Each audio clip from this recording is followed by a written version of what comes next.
Dans l'épisode d'Ici tout commence du lundi 1er août, Anaïs, Julie Sassoust, et Enzo, Aziz Diabaté, ont fouillé la chambre de Ruben, Thomas Vernant, afin de prouver que c'est lui qui se venge d'Alban, Franck Libert.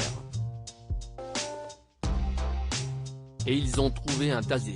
Remonté à bloc, Greg, Michael Mittelstadt, veut lui faire payer. Il exige des explications tout en l'agressant mais Ruben reste mutique.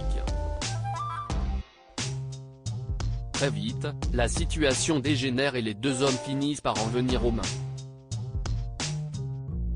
C'est Swan, Cyril Durel, qui les sépare.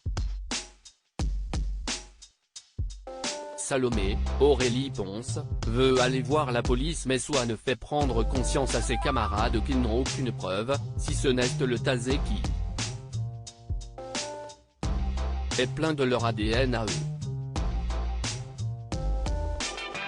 Les policiers devront donc les croire sur parole, ce dont ils doutent.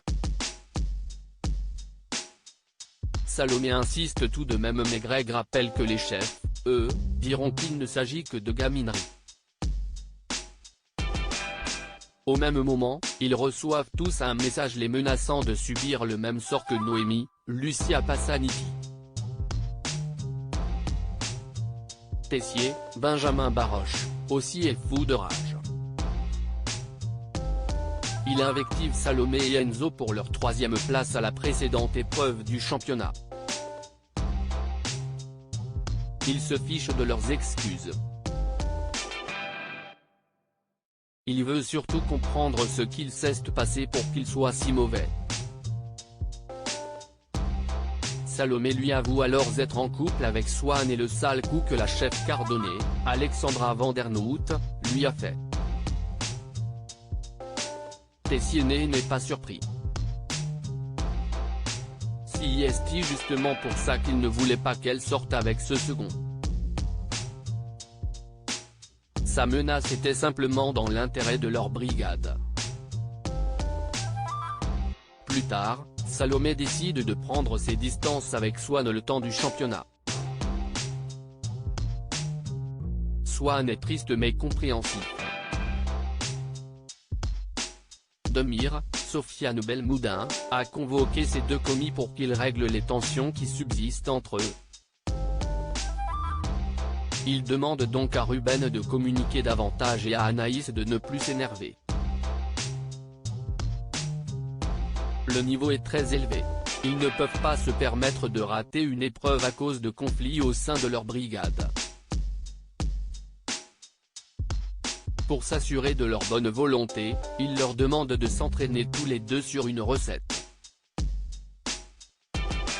Mais à peine le chef Demir parti que Ruben insulte sa camarade et ses amis pour avoir fouillé sa chambre et l'accusé. Il assure ne pas être en lien avec la disparition de Noémie et que le tasé est pour se défendre. Mais Anaïs refuse de le croire, puisqu'il était le seul proche d'Alban. En entendant cette phrase, Ruben a une épiphanie et sort de la cuisine, laissant Anaïs en plan. Ni une ni deux, il va s'enfermer dans sa chambre pour appeler Greg mais tombe sur sa messagerie. Il lui affirme avoir compris qui était derrière tout ça et lui donne rendez-vous dans sa chambre dès qu'il écoutera ce message. Sauf qu'il entend du bruit dans sa salle de bain et n'a plus son tasé pour se défendre. Quand il entre dans la pièce, il se fait assommer. Quand Greg arrive dans la chambre, il trouve donc Ruben inerte sur le sol, avant que l'assaillant l'attaque par derrière.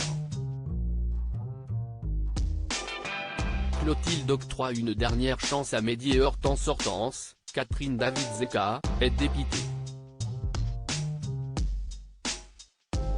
Plein de clients ont laissé des commentaires négatifs sur le pop-up.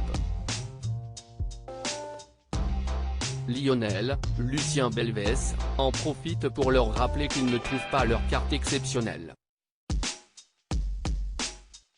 Mais pour Mehdi, Marvin Pellegrino, tout ça n'est qu'un fake.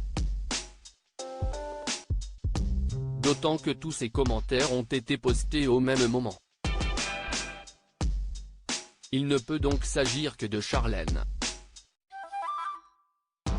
Cela fait tilt en Hortense, elle est convaincue qu'elle agit ainsi pour récupérer le pop-up avec Louis, Fabien Wolfram. Mais cette dernière et Mehdi ne comptent pas se laisser faire. De son côté, Louis se rend dans le bureau de Clotilde, Elsa Launeghini, afin de tirer la sonnette d'alarme. Il prend un malin plaisir à lui faire lire les commentaires négatifs sur le pop-up. Surtout, il lui conseille de mettre Charlène, Paula Petrenko, à la tête de cet établissement. Clotilde comprend donc où voulait en venir son demi-frère et décline sa proposition. Elle décide tout de même d'aller mettre les points sur les i avec les deux jeunes chefs du pop-up. Mais ils lui font remarquer que les commentaires proviennent en réalité de Charlène.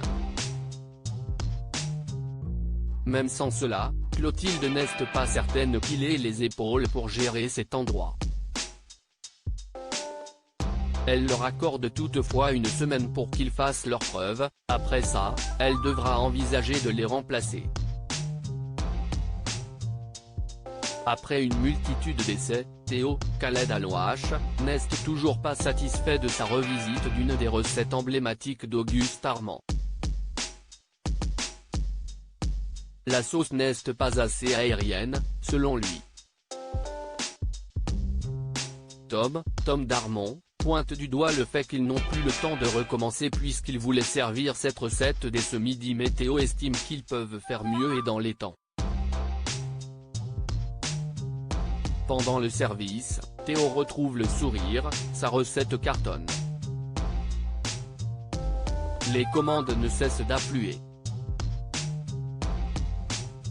Un habitué demande toutefois à parler au chef. Ce qui stresse l'intéressé.